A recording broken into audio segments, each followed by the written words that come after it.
बिस्मिल्लाहिर्रहमानिर्रहीम। अज़ीज़ तलबा तालबात अस्सलामु अलैकुम। मैं हूं आपका chemistry teacher Ehsan Afroz, class नहम केमिस्ट्री बाब नंबर 2। आज हम आइसोटॉप्स के इस्तेमालात पढ़ेंगे कि कहाँ कहाँ पे आइसोटॉप्स को रोज़मर्रा ज़िंदगी में इस्तेमाल किया जाता है। तो आए चलते हैं ग्लास बोर्ड की तरफ। आइसोटॉप्स के इस्तेमालात हमारी रोज़मर्रा ज़िंदगी में आइसोटॉप्स को मुख्तलिफ़ तरह से इस्तेमाल किया जाता है। इसके अहम इस्तेमाल में मेडिसन के शोबे के अंदर इसका इस्तेमाल या आसारियाती अर्जियाती इस्तेमाल, केमिकल रिएक्शंस के अंदर मुख्तलिफ़ तरह के कंपाउंड्स की साख्त को मालूम करने के लिए इसका इस्तेमाल, पावर जनरेशन के अंदर इसका इस्तेमाल वगैरह शामिल हैं। तो देखते हैं कहाँ कहाँ पे आइसोटॉप्स के इस्तेमाल हमने तफसीलन यहाँ पे समझने हैं। तो आइसोटॉप्स जो हैं वो 5 जगह पे इनके इस्तेमालात को हमारी टेक्स्ट बुक ने तफसीलन बयान किया हुआ है। हम आइसोटॉप्स का इस्तेमाल पढ़ेंगे। पहले नंबर पर रेडियो थेरापी में। रेडियो थेरापी से मुराद है कैंसर का इलाज। तो कैंसर के इलाज में कैसे ये इस्तेमाल होती है। दूसरे नंबर पर हम पढ़ेंगे तशखीस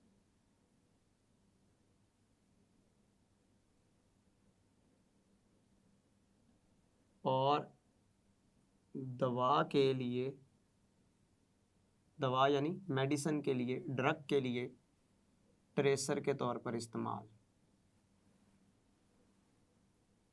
तीसरे नंबर पर हम पढ़ेंगे आसारियाती और अर्जियाती इस्तेमाल।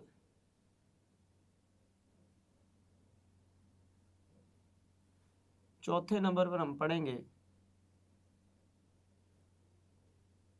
केमिकल रिएक्शन और साख्त मालूम करना। और पांचवें नंबर पर हम पढ़ेंगे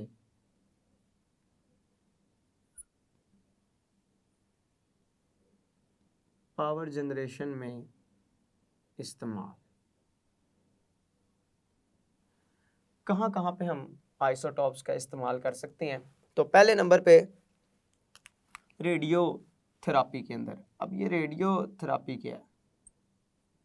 रेडियो से मुराद है रेडिएशंस, और थेरापी इलाज, मुआवजा, ट्रीटमेंट जिसको बोला जाता है। तो रेडियो थेरापी यानी कि रेडिएशंस की मदद से इलाज करना। किसकी मदद से? रेडिएशन। और रेडिएशन हमेशा वही एलिमेंट खारिज करता है जो रेडियो एक्टिव कहलाता है। रेडियो एक्टिव वो एलिमेंट्स होते हैं जो अपने अंदर से मुसलसल रेडिएशन खारिज करते हैं। कोई भी रेडियो एक्टिव एलिमेंट मुख्तलिफ तरह से रेडिएशन को खारिज कर सकता है। वो अल्फ़ा पार्टिकल की शक्ल में, बीटा पार्टिकल की शक्ल में, या गैमा रेज या गैमा पार्टिकल की शक्ल में रेडिएशंस को अपने अंदर खारिज करता है।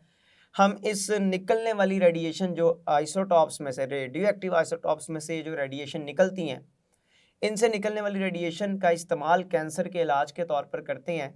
कैंसर असल में हमारे जिस्म के अंदर कुछ सेल्स का ऐसा गुच्छा, ऐसा मजमुआ होता है जो तकसीम होना जारी रखते हैं और तकसीम दर तकसीम होकर सेल्स के गुच्छे बना देते हैं, जिनको हम ट्यूमर्स का नाम देते हैं।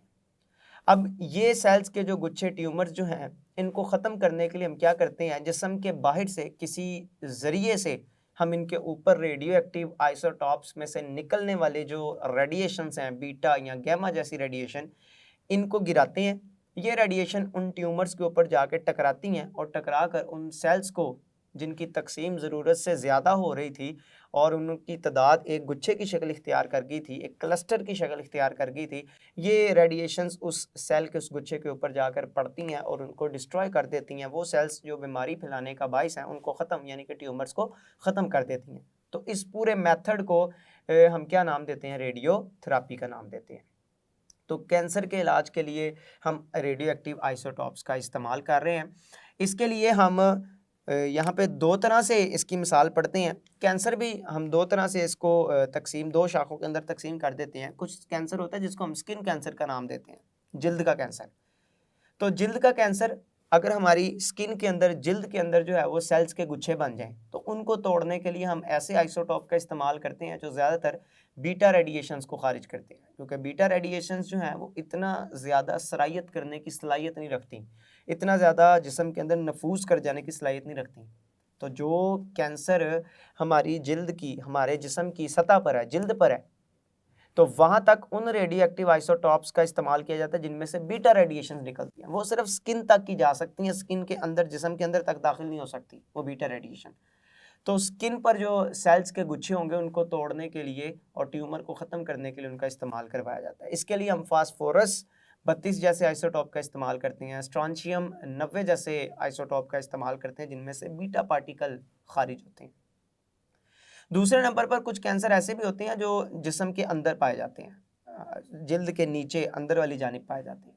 अब वहाँ पर हम ऐसे रेडियो एक्टिव आइसोटॉप का इस्तेमाल नहीं करते जिनसे बीटा पार्टिकल निकलते हैं, क्योंकि बीटा पार्टिकल ये वो रेडिएशन है जिन्होंने कैंसरस सेल को, कैंसर पैदा करने वाले सेल को तोड़ना है। लेकिन अगर कैंसर पैदा करने वाले सेल अंदरूनी सतहों पर हैं, जिस्म के अंदर जाकर है, तो फिर बीटा पार्टिकल तो अंदर तक जा नहीं सकता, वो तो सिर्फ जिल्द तक रहेगा। तो फिर हम इस्तेमाल करते हैं ज़्यादातर कोबाल्ट 60 का, कोबाल्ट 60 का। और ये कोबाल्ट 60 जो है, इसमें से गैमा रेडिएशंस निकलती हैं, और ये गैमा रेडिएशंस ये अंदर तक सरायत करने की सलाहियत रखती हैं, और इस तरह से जिस्म के अंदर जो कैंसर सेल बने होते हैं उनको जाके वहाँ पे तबाह कर देती हैं और ट्यूमर को ख़त्म करने में मदद करती हैं। तो रेडियो थेरापी के अंदर रेडियो एक्टिव आइसोटॉप्स का आपने इस्तेमाल देखा, आपने पढ़ा कि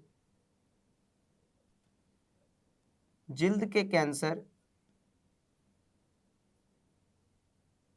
के लिए हम फास्फोरस 32 और स्ट्रॉन्शियम 90 का इस्तेमाल करते हैं,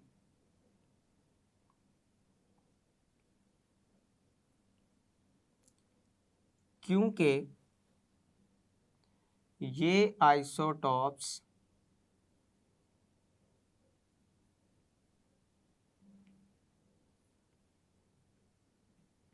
कम सरायत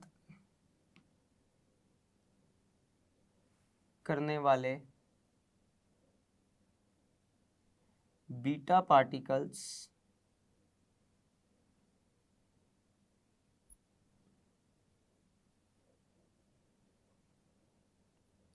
खारिज करते हैं।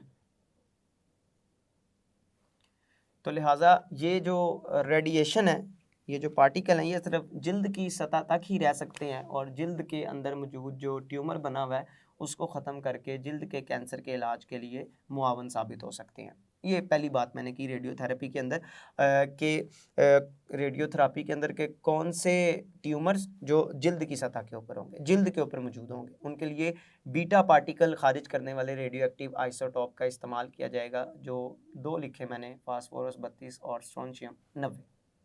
जबकि अगर कोई कैंसर सेल या ट्यूमर जिस्म के अंदर मौजूद है, तो फिर जिस्म के अंदर ट्यूमर को ख़त्म करने के लिए, जिस्म के अंदर कैंसर सेल को ख़त्म करने के लिए जिस्म के अंदर कैंसर सेल्स को ख़त्म करने के लिए कोबाल्ट 60 का इस्तेमाल किया जाता है, क्योंकि ये अंदर तक सरायत करने वाली गैमा रेस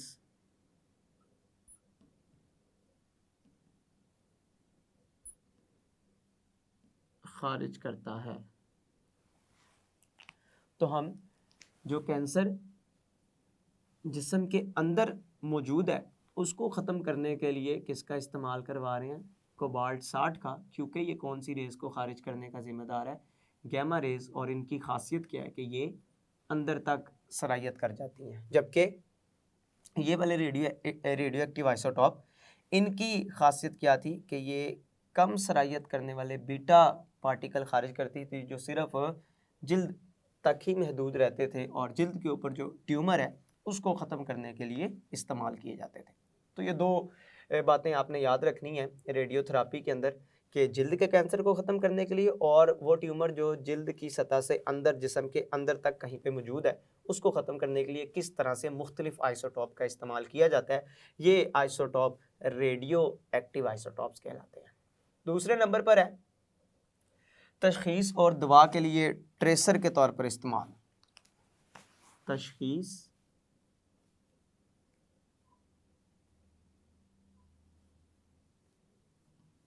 और दवा के लिए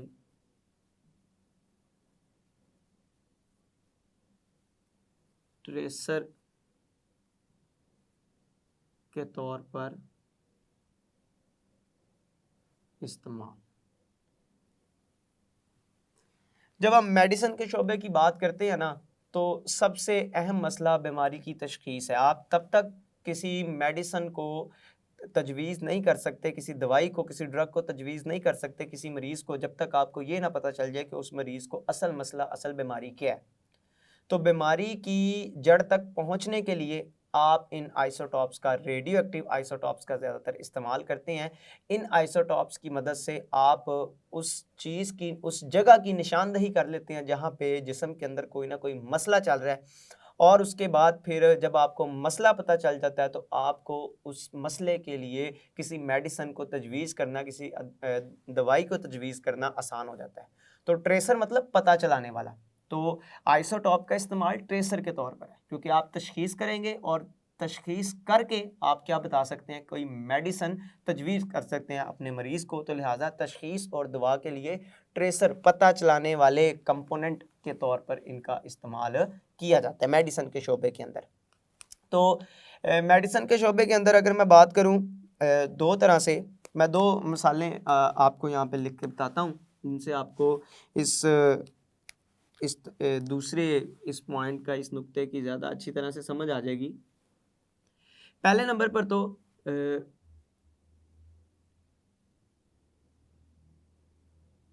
थायराइड ग्लैंड में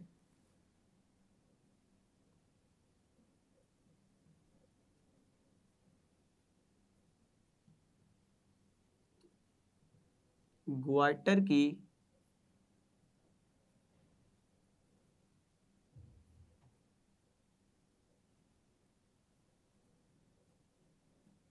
तशखीस के लिए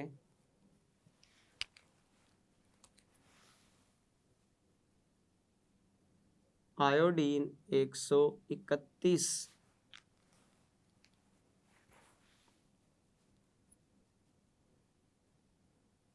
का इस्तेमाल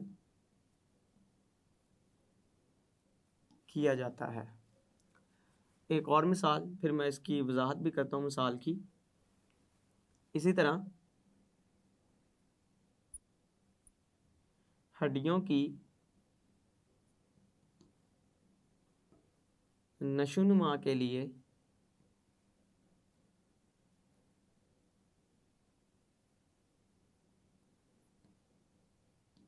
टेक्नीशियम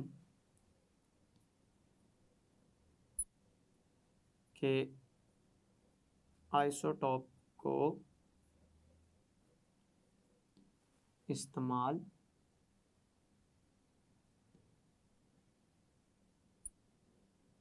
किया जाता है। तो हड्डियों की नशोनुमा के लिए टेक्नीशियन के आइसोटॉप का इस्तेमाल। आइसोटॉप जब जिस्म के अंदर दाखिल होते हैं तो जिस हिस्से पर कोई गड़बड़ चल रही हो, कोई ग्रोथ के अंदर कमी आ रही हो, तो कंप्यूटर स्क्रीन के ऊपर हमें वो इमेज, हमें वो डायग्राम बाकी जिस्म के हिस्सों से मुख्तलिफ नज़र आना शुरू हो जाती है और इस तरह से हमें पता चल जाता है कि मसला जिस्म में कहाँ पे करके मौजूद है। इसी तरह से अगर मैं थायराइड ग्लैंड की बात करूं तो हमारे गर्दन वाले हिस्से में एक ग्लैंड पाया जाता है। ग्लैंड एक ऑर्गन है जो केमिकल कोऑर्डिनेशन का ज़िम्मेदार होता है। केमिकल के ज़रिए जिस्म के मुख्तलिफ हिस्सों को आपस में उनका राब्ता कायम रखने के लिए जो कोऑर्डिनेशन होती है वो केमिकल कोऑर्डिनेशन, और केमिकल कोऑर्डिनेशन के ज़िम्मेदार ऑर्गन्स को ग्लैंड का नाम देते हैं। तो थायराइड ग्लैंड हमारे गर्दन के हिस्से में पाया जाने वाला एक ग्लैंड है। ये असल में ग्लैंड तब काम करता है जब हमारे जिस्म के अंदर आयोडीन की मिकदार मुनासिब हो। तो आयोडीन की मिकदार जब मुनासिब होगी तो ये थायराइड ग्लैंड अपना काम बड़ी बेहतरीन तरीके से कर रहा होगा। लेकिन अगर हमारे जिस्म के अंदर आयोडीन की कमी हो जाए तो आयोडीन की कमी की वजह से ये थायराइड ग्लैंड अपना काम ठीक तरह से नहीं कर पाता। ये जिस केमिकल को खारिज करता है वो केमिकल सही तरह से खारिज नहीं कर पाता, जिसकी वजह से थायराइड ग्लैंड के अंदर सोजिश होना शुरू हो जाती है और ये फूल जाता है। और ये जो बीमारी होती है थायराइड ग्लैंड के सूज जाने की, फूल जाने की, इसको कहते हैं ग्वाटर, और इसको गिलड़ के नाम से भी जाना जाता है। गिलड़ या ग्वाटर एक ही बात है। तो जब अभी शुरुआत वाली स्टेज के ऊपर ये बीमारी होती है तो पता चलाने के लिए हम आयोडीन 131 का इस्तेमाल करते हैं, इसको जिस्म के अंदर भेजते हैं, जो पता चलाता है, जो चेक करता है कि क्या थायराइड ग्लैंड अच्छी तरह से अपना काम सर अंजाम दे रहा है, आयोडीन की मिकदार इसको मुनासिब लिहाज से मिल रही है, और ये अपने केमिकल्स को वक्त के मुताबिक और सही मिकदार के साथ क्या जिस्म के अंदर खारिज कर पा रहा है। और ये सारी बातें पता चलाने के लिए इन आइसोटॉप का इस्तेमाल किया जाता है। अगर हमें पता चल जाए कि इसमें कोई कमी, कोई ख़राबी आ रही है तो फिर हम इसके लिए किसी न किसी मेडिसिन की तजवीज़ भी करते हैं। इसी तरह से हड्डियों की नशोनुमा के लिए टेक्नीशियम का इस्तेमाल किया जाता है। टेक्नीशियम जो है वो हमारी हड्डियों के अंदर मिनरल्स की मिकदार को भी मालूम करके बताती है फ़ीसद मिकदार के लिहाज से, और इससे हमें अंदाज़ा हो जाता है कि हड्डियों की बेहतर ग्रोथ के लिए, डेवलपमेंट के लिए, उनकी अच्छी नशोनुमा के लिए किस चीज़ की मज़ीद ज़रूरत है, क्या चीज़ें जो हैं वो कमी और कोताही का शिकार हैं। और इस तरह से हमें बीमारियों की तशख़ीस भी हो जाती है कि जिस्म के किस हिस्से में मसला चल रहा है, और दूसरे नंबर पर उनको ठीक करने के लिए हम किसी न किसी मेडिसिन को भी तजवीज़ करने के काबिल हो जाते हैं। और ये सारा इस्तेमाल किसकी मदद से है? रेडियो एक्टिव आइसोटॉप्स की मदद से, जिनको हम ट्रेसर के तौर पर यहाँ पे इस्तेमाल करते हैं। इसके अलावा आइसोटॉप्स का इस्तेमाल जो है तीसरे नंबर पर असारियाती और अर्जियाती तौर पर है। असारियाती, आसार कदीमा के अंदर जो चीज़ें पाई जाती थीं उनकी उम्र का पता चलाने के लिए, उनकी उम्रों को मालूम करने के लिए हम आइसोटॉप्स का इस्तेमाल करते हैं। असारियाती और अर्जियाती इस्तेमाल। मैं थोड़ी सी इसकी वजाहत करता चलूँ, उसके बाद इसमें दो चीज़ें, दो तारीफ़ें हैं वो समझने वाली हैं इस इस्तेमाल को याद रखने के लिए। आज से कई 100 साल पहले, कई हज़ार साल पहले जो जानदार पाए जाते थे, जिस जगह के ऊपर पाए जाते थे, आज अगर वो जानदार नापैद हो चुके हैं, वो जगह आजकल अगर नहीं मिलती, तो साइंसदान अपनी मुख्तलिफ दौरों के दौरान जब वो सफ़र कर रहे होते हैं एक जगह से दूसरी जगह का, या किसी चीज़ के ऊपर वो तजर्बात कर रहे होते हैं, तो उनको कोई ऐसी चीज़ अगर पता चल जाए जिनके बारे में उनको कोई मालूमात ना हो, और वो गुमान रखते हो कि ये चीज़ें तो इतनी पुरानी हैं कि जब अभी कायनात वजूद में ही शायद नहीं आई थी, तब से ये मौजूद हैं, जब इंसान नहीं था तब से ये चीज़ें मौजूद हैं, तो साइंसदानों का ये ख्याल है कि हम उनकी भी उम्रों का पता चला सकते हैं, और इस तरह से हमें पता चल सकता है कि ये जो ज़मीन है ये कब से मौजूद है, या हम इस बात का किसी न किसी हद तक अंदाज़ा कर सकते हैं कि कब तक आने वाले वक्त में ये मौजूद रह सकती है, कितने हज़ार साल पुरानी है, कितने हज़ार साल और चल सकती है। तो ये इन तमाम चीज़ों का पता चलाने के लिए हम आइसोटॉप्स का ही इस्तेमाल करते हैं। तो असल में यहाँ पे दो बातें हमने सीखनी है, उससे हमें ये टर्म, ये जो इस्तेमाल है ये इसका समझ आ जाएगा। पहले नंबर पर हमें पता होना चाहिए कि radio active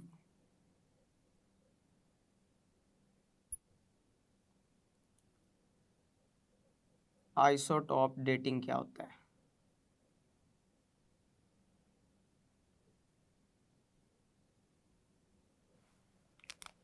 radio active isotope dating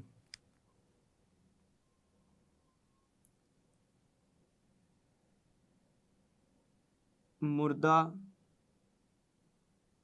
जानवरों, पौधों और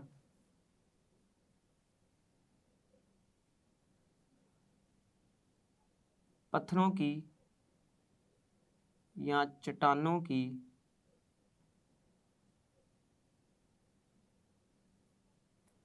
उम्र मालूम करने के लिए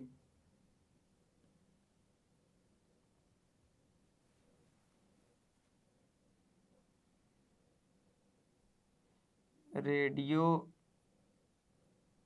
एक्टिव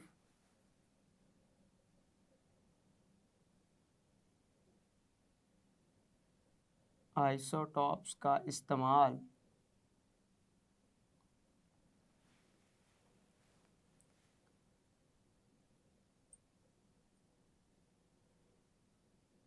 रेडियो एक्टिव आइसोटॉप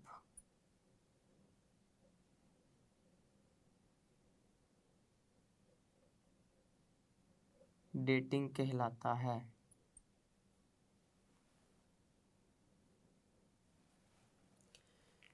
और इसमें हम ये जो बुनियादी नज़रिया इस्तेमाल करते हैं, वो बुनियादी नज़रिया किस चीज़ का इस्तेमाल करते हैं? आइसोटॉप्स की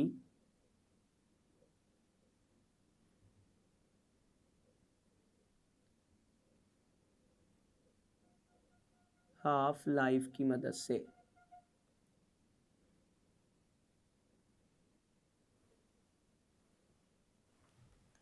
अब ये हाफ लाइफ क्या है? हाफ लाइफ वक्त का वो दुरानी है जिसके दौरान किसी भी आइसोटॉप की जो मिकदार है वो अपनी इब्तदाई मिकदार का आधा रह चुकी हो। मिसाल के तौर पर मेरे पास 1 किलोग्राम यूरेनियम है, तो कितने अरसे के बाद ये 1 किलोग्राम यूरेनियम आधे किलोग्राम यूरेनियम में तब्दील हो जाएगी। तो जितना वक्त इसकी मिकदार को 1 से आधा होने में लगेगा, वो दुरानिया, वो वक्त, उसको हम क्या कहते हैं? हाफ लाइफ कहते हैं। तो रेडियो एक्टिव आइसोटॉप्स जो कि रेडियो एक्टिव रेडिएशंस खारिज करते रहते हैं, ये मुख्तलिफ तरह की रेडिएशंस को अपने अंदर से निकालते रहते हैं, तो इनकी मिकदार वक्त के साथ साथ तब्दील होती रहती है। और फिर हम कुछ अरसे के बाद इनकी मिकदार को मालूम कर लेते हैं कि जब हमने आगाज़ किया था तो कितनी ली थी और अब थोड़े अरसा गुजरने के बाद कितनी मिकदार रह चुकी है। तो अब हमें अंदाज़ा हो जाता है कि इसका चूँकि दुरानिया हाफ लाइफ इतनी है और इस चीज़ के अंदर इसकी मिकदार इतने अरसे में इतनी रह गई है, तो हम बता देते हैं कि जी इस चीज़ की उम्र कितनी होगी। मेरे पास 100% अगर कोई रेडियो एक्टिव एलिमेंट मौजूद है, मैं रेडियो एक्टिव एलिमेंट को किसी दूसरे ऐसी शय के साथ जोड़ देता हूँ जिस शय की मैं उम्र मालूम करना चाहता हूँ। मैं मिसाल देता हूँ कि मेरे पास एक रेडियो एक्टिव आइसोटॉप है जिसकी जो हाफ लाइफ है वो 50 साल है। हाफ लाइफ 50 साल है। मुझे एक पौधा मिल जाता है, मैं उस पौधे के ऊपर जब तजर्बात करके मुशाहदात की रोशनी निकालता हूँ तो मेरे पास कुछ नताइज निकलते हैं। उन नताइज में से मैं पता चलाता हूँ कि इसके अंदर वही फ़लाँ रेडियो एक्टिव आइसोटॉप जो है वो 50% है। मतलब उस आइसोटॉप की मिकदार 100% नहीं है, 50% है। और मुझे तो पता था कि वो जो रेडियो एक्टिव आइसोटॉप है उसकी तो हाफ लाइफ जो है वो 50 साल है। अब उसकी मिकदार इस पौधे के अंदर कितनी है? 50%, 50% रह चुकी है। मतलब कि जब वो कितने साल पुराना है? 50 साल पुराना है, क्योंकि 50% मिकदार रहने में 50 साल का ही अरसा लगता है। तो अब 50% मिकदार चूँकि पौधे के अंदर है, तो इसका मतलब कि ये 50 साल पहले पूरी थी, 50 साल गुजरने के बाद उसमें सिर्फ 50% रह चुकी है। तो इस तरह मैंने क्या किया, रेडियो एक्टिव आइसोटॉप की मदद से उसकी फ़ीसद मिकदार को मद्देनज़र रखते हुए मैंने उस बॉडी की, उस जिस्म की क्या मालूम कर ली? उम्र मालूम कर ली। तो इस तरीक़ेकार को क्या कहते हैं? रेडियो एक्टिव आइसोटॉप डेटिंग कहते हैं। और यही इसका असारियाती इस्तेमाल है या अर्ज़ियाती इस्तेमाल है। इसके अलावा एक और यहाँ पे टर्म हम इस्तेमाल करते हैं, वो है रेडियो एक्टिव कार्बन डेटिंग।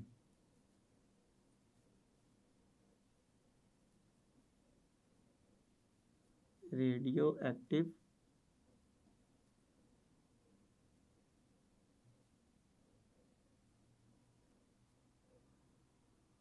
अब ये रेडियो एक्टिव कार्बन डेटिंग क्या है?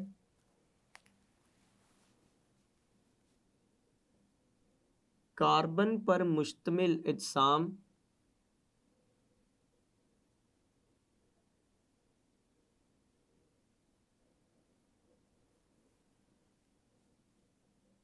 की उम्र carbon 14 isotope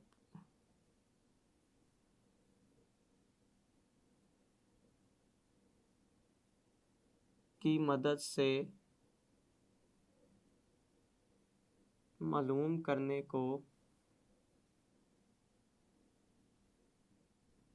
radio active carbon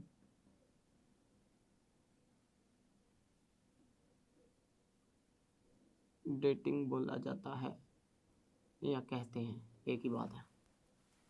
मतलब अगर हम कोई भी रेडियो एक्टिव आइसोटॉप इस्तेमाल कर रहे हैं ये काम करने के लिए तो फिर रेडियो एक्टिव आइसोटॉप डेटिंग, लेकिन अगर हम ख़ास तौर पर कार्बन का इस्तेमाल कर रहे हैं और कौन से, जो रेडियो एक्टिव कार्बन है, और वो कौन सा आइसोटॉप है कार्बन का, कार्बन 14, ये रेडियो एक्टिव आइसोटॉप है।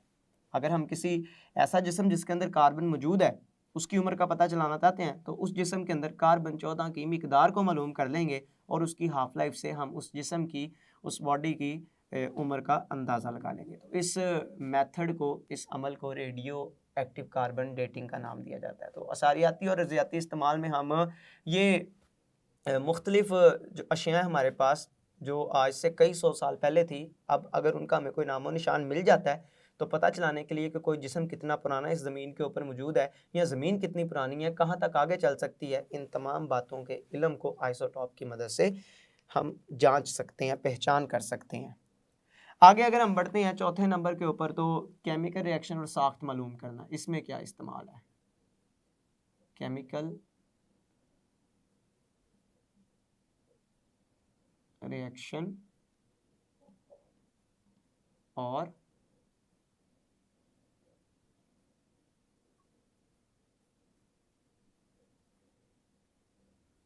साख्त मालूम करना। रेडियो एक्टिव आइसोटॉप का इस्तेमाल मुख्तलिफ तरह के रिएक्शन के अंदर बनने वाले कंपाउंड्स की साख्त को मालूम करने के लिहाज से कैसे किया जाता है उसको यहाँ पे समझते हैं।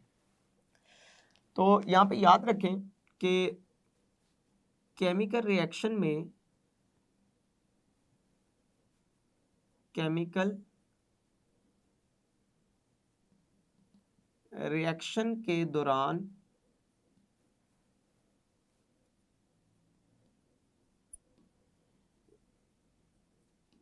रेडियो एक्टिव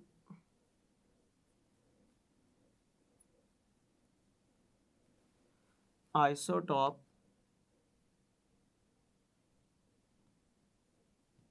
का ताक़ुब करने के लिए हम आइसोटॉप का इस्तेमाल क्यों कर रहे हैं? किसी केमिकल रिएक्शन के दौरान रेडियो एक्टिव आइसोटॉप का ताक़ुब करने के लिए, पता चलाने के लिए कि रेडियो एक्टिव आइसोटॉप किस तरह से एक रिएक्शन के अंदर हिस्सा ले रहा है, और दूसरे नंबर पर रिएक्शन के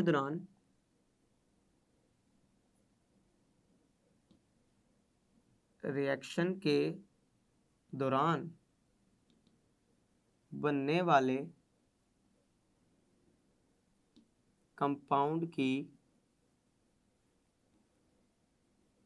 साख्त को मालूम करने के लिए रेडियो एक्टिव आइसोटॉप का इस्तेमाल किया जाता है।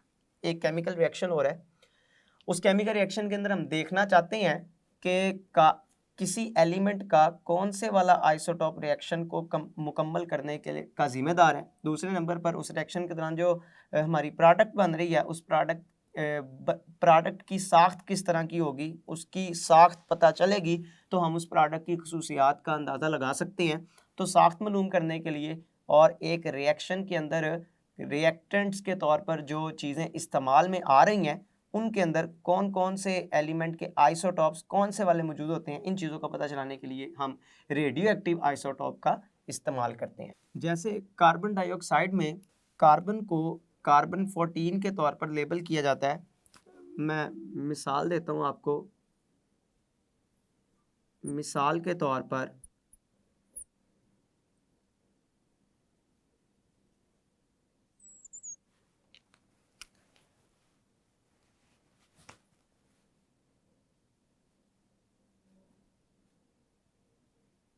कार्बन डाइऑक्साइड को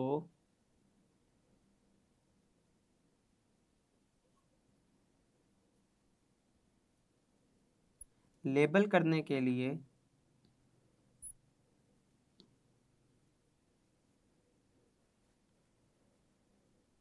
कार्बन 14 का इस्तेमाल किया जाता है। क्यों किया जाता है कार्बन 14 का इस्तेमाल, इसकी मैं तफसील आपको बताता हूँ। इससे पहले एक बात और देख ली यहाँ पे कि फोटोसिंथेसिस के अमल में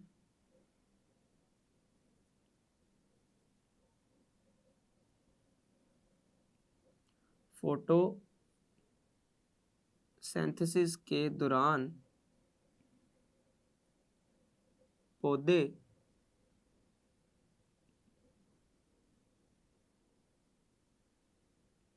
कार्बन डाइऑक्साइड को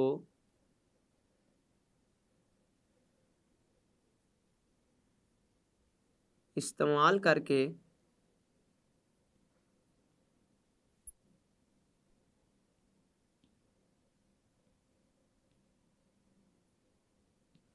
ग्लूकोज बनाते हैं। इस अमल में हम ग्लूकोज बनते तक कार्बन 14 की पोजीशन को मालूम कर लेते हैं। तो इस अमल में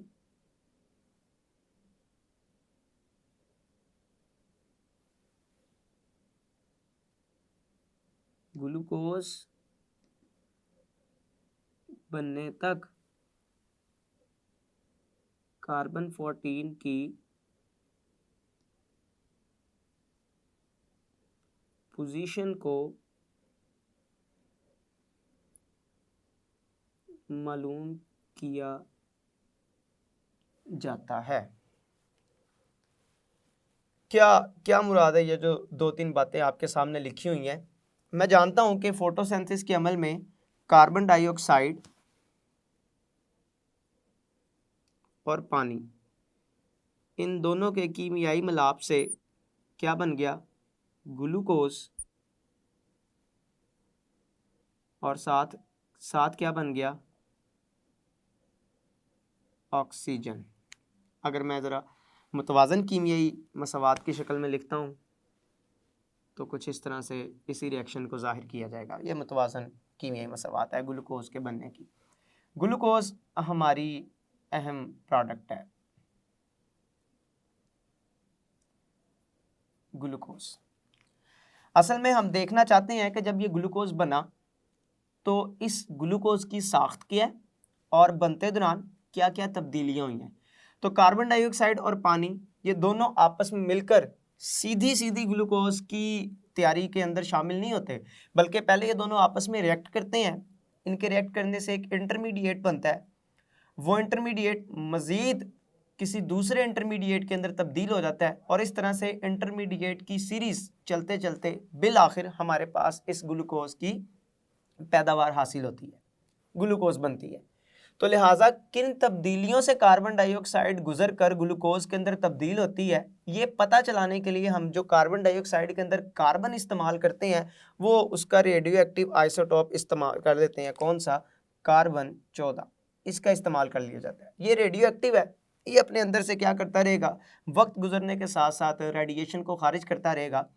तो जब हमने कार्बन डाइऑक्साइड को इस्तेमाल किया होगा शुरू में, वहाँ पे कार्बन की मिकदार कुछ और होगी और पूरा प्रोसेस, पूरा अमल होते दौरान जब ग्लूकोज बनेगी वहाँ तक आते आते ग्लूकोज के अंदर मौजूद कार्बन में कार्बन की फ़ीसद मिकदार कुछ और हो चुकी होगी और इस मिकदार में आने वाली तब्दीली की मदद से हम समझ सकते हैं कि कौन कौन से इंटरमीडिएट पूरे अमल के दौरान बने होंगे और बिल आखिर जो हमने ग्लूकोज हासिल की है इसकी साख्त किस तरह की होगी। ग्लूकोज की साख्त से हम इसकी कुछ खसूसियात का अंदाज़ा लगा सकते हैं और अपनी रोज़मर्रा ज़िंदगी में इस तरह के कंपाउंड का क्या इस्तेमाल है इसको भी जान सकते हैं।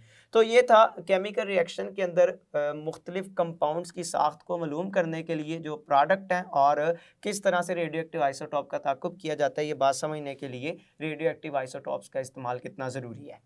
आगे चलते हैं। 5वें नंबर पर बड़ी अहम खसूसियत है जिसमें हम आइसोटॉप का इस्तेमाल करते हैं, बड़ा अहम है। पावर जनरेशन के अंदर क्या इस्तेमाल है? पावर जनरेशन में इस्तेमाल।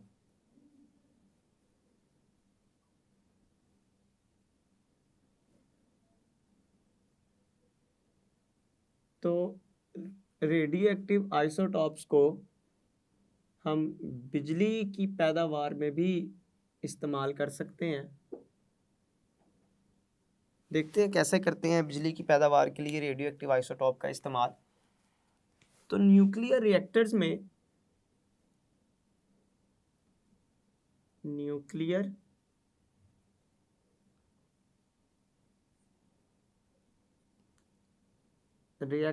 में कंट्रोल्ड न्यूक्लियर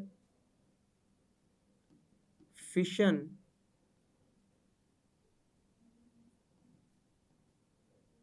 रिएक्शंस की मदद से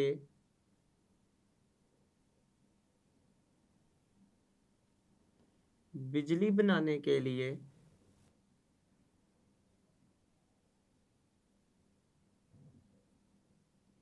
रेडियो एक्टिव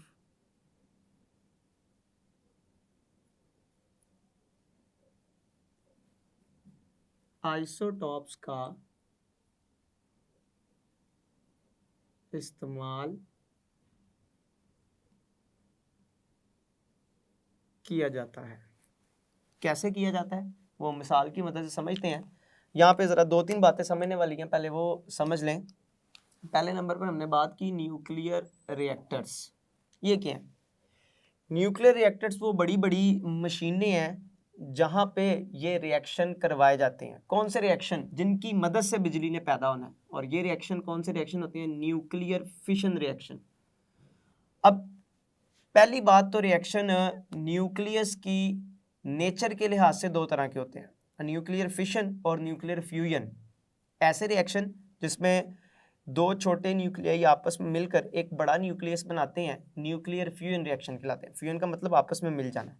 और फिशन ऐसे रिएक्शन जिसमें एक बड़ा न्यूक्लियस टूटकर दो छोटे छोटे न्यूक्लियाई के अंदर या दो से ज़्यादा छोटे छोटे न्यूक्लियाई के अंदर तकसीम हो जाता है। ऐसे रिएक्शन न्यूक्लियर फिशन रिएक्शन कहलाते हैं। हम यहाँ पे पढ़ने जा रहे हैं बिजली की पैदावार के लिए कौन सा रिएक्शन? Nuclear fission. फ्यूजन की अभी बात नहीं कर रहे, न्यूक्लियर फिशन रिएक्शन की बात कर रहे हैं। अब न्यूक्लियर फिशन रिएक्शन ये मजीद दो तरह के हो सकते हैं। कुछ होते हैं कंट्रोल्ड, जो हम अपनी मर्जी के मुताबिक करवा रहे होते हैं। कुछ होते हैं अनकंट्रोल्ड, जिनको हम खुद कंट्रोल नहीं कर पाते। और इन रिएक्शंस के नतीजे में बहुत बड़ी मिकदार के अंदर क्या पैदा होती है? एनर्जी पैदा होती है। उस एनर्जी का इस्तेमाल करवा के बिजली बनाई जाती है, बिजली पैदा की जाती है।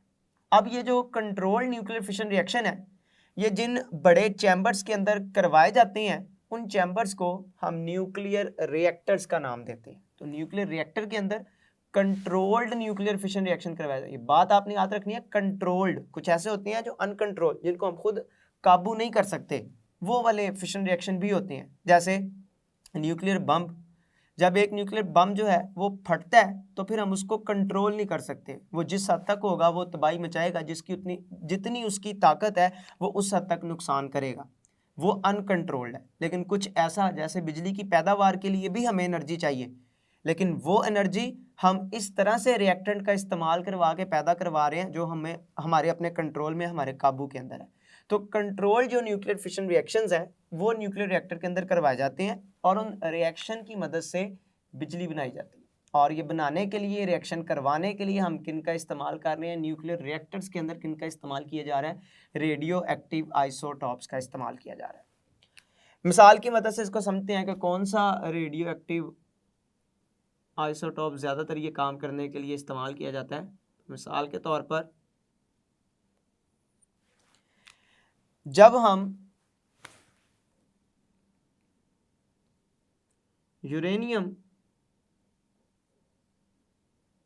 235 पर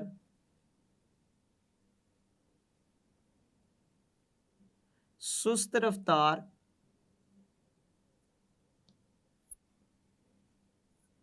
न्यूट्रॉन्स की बौछार करते हैं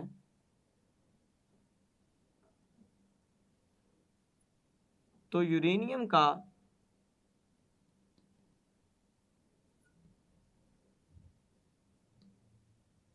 बड़ा न्यूक्लियस टूटकर बेरियम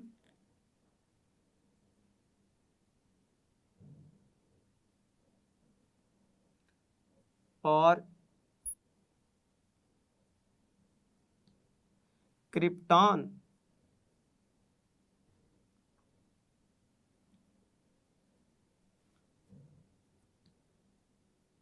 में तब्दील हो जाता है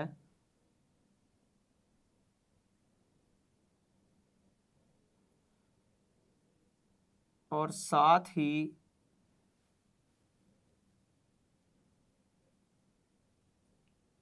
तीन न्यूट्रॉन्स और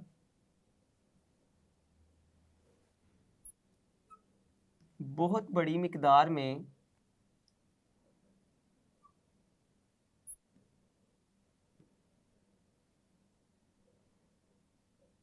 एनर्जी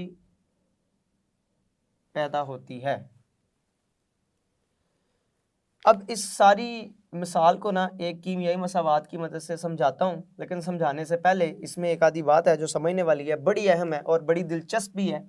मैंने यहाँ पे लिखा कि जब 235 यूरेनियम 235 जो कि एक रेडियो एक्टिव आइसोटॉप है यूरेनियम का, इस पर बौछार करवाई जाती है किसकी? सुस्त रफ्तार न्यूट्रॉन्स की।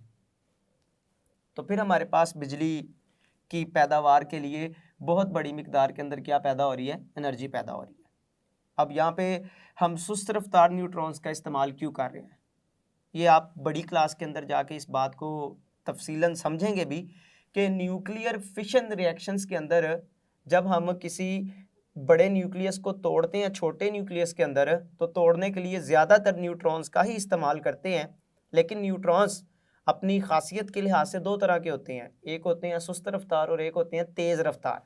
तो हम तेज़ रफ्तार न्यूट्रॉन का इस्तेमाल नहीं करते, वो इतने ज़्यादा कारआमद नहीं होते न्यूक्लियर फिशन रिएक्शन करवाने के लिए, जबकि सुस्त रफ्तार न्यूट्रॉन्स ज़्यादा कारआमद होते हैं। अब ये बड़ी एक अजीब सी बात लगती है कि जो तेज़ रफ्तार है उसको तो ज़्यादा तबाही करनी चाहिए, उसको तो ज़्यादा फिशन करनी चाहिए, जो सुस्त रफ्तार है वो क्यों ज़्यादा कारआमद है न्यूक्लियर फिशन रिएक्शन के अंदर। तो जो तेज़ रफ्तार न्यूट्रॉन्स होंगे जब हम इनको एटम के ऊपर गिराएंगे, वो छाड़ करवाएंगे, तो अपनी स्पीड की वजह से, अपनी तेज़ी की वजह से ये फ़ौरन न्यूक्लियस के अंदर से गुजर जाएंगे, और जब फ़ौरन गुजर जाएंगे तो एटम के न्यूक्लियस में कोई इतनी ज़्यादा तब्दीली पैदा करने की वजह नहीं बनेगी। जबकि जब हम सुस्त रफ्तार न्यूट्रॉन्स की बौछार करवाते हैं किसी एटम के ऊपर, अब वो अपनी सुस्त रवि की वजह से उस एटम के न्यूक्लियस में से बहुत जल्दी नहीं गुजरता, बल्कि उस एटम के न्यूक्लियस के अंदर जाके रहना शुरू कर देता है अपनी सुस्त रफ्तार की वजह से।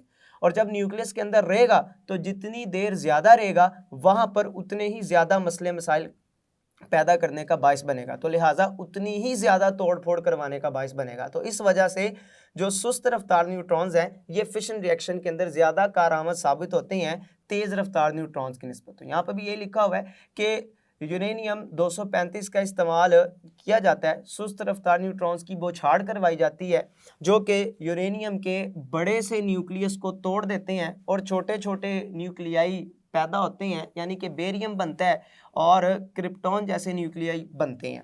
और इन न्यूक्लियस के साथ साथ 3 न्यूट्रॉन्स मज़ीद बन जाते हैं, 3 न्यूट्रॉन, और साथ में बड़ी मिकदार में क्या पैदा हो रही है? एनर्जी पैदा हो रही है।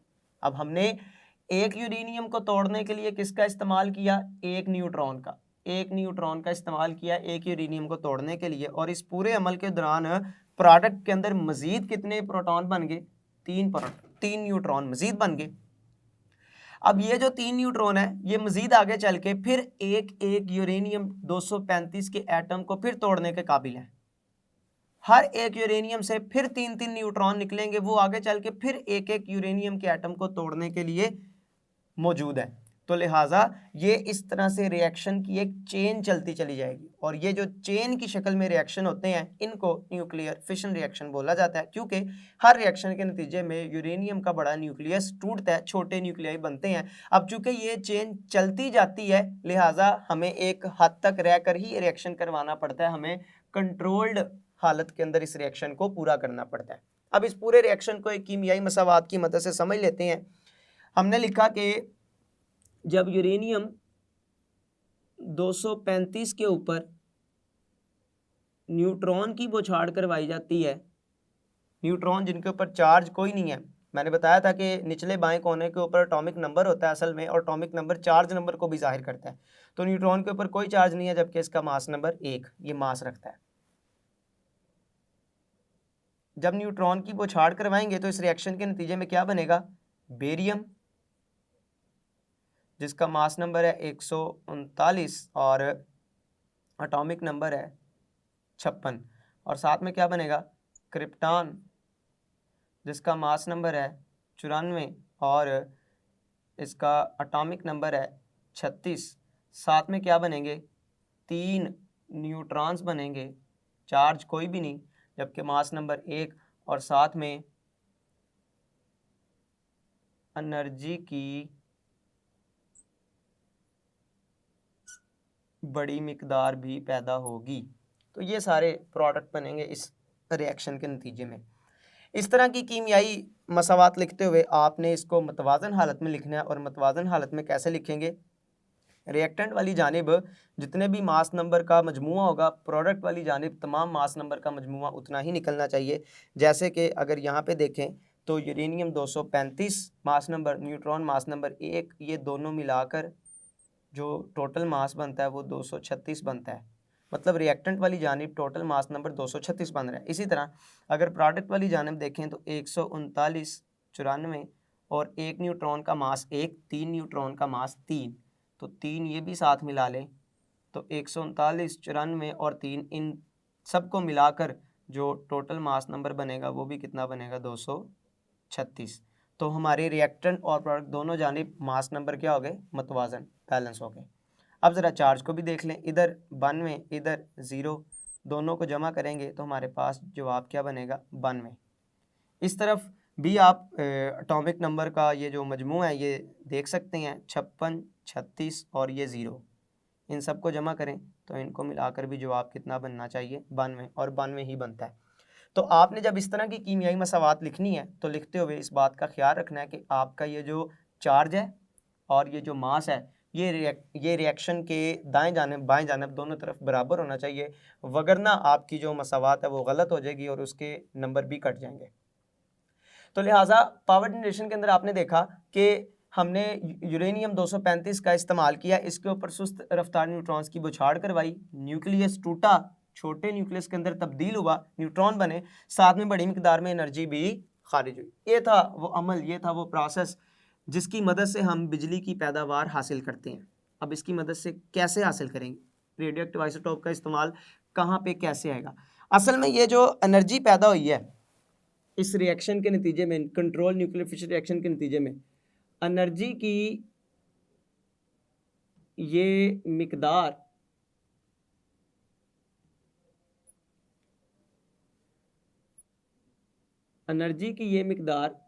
न्यूक्लियर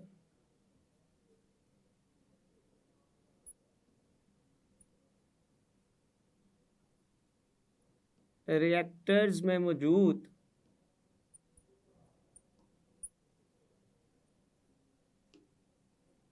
पानी को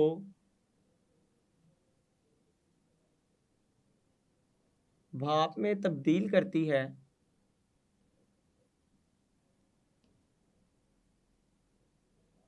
और ये भाप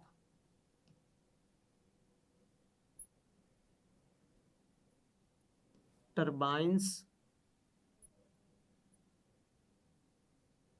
को चलाने में मदद करती हैं, और जब टरबाइन चलती है तो उससे फिर बिजली बनती है। तो बिजली की किसी भी कौम की तरक्की के लिए, किसी भी मुल्क की तरक्की के लिए एनर्जी का ये एक पुरअमन इस्तेमाल है। ये आप बात याद रखें कि किसी भी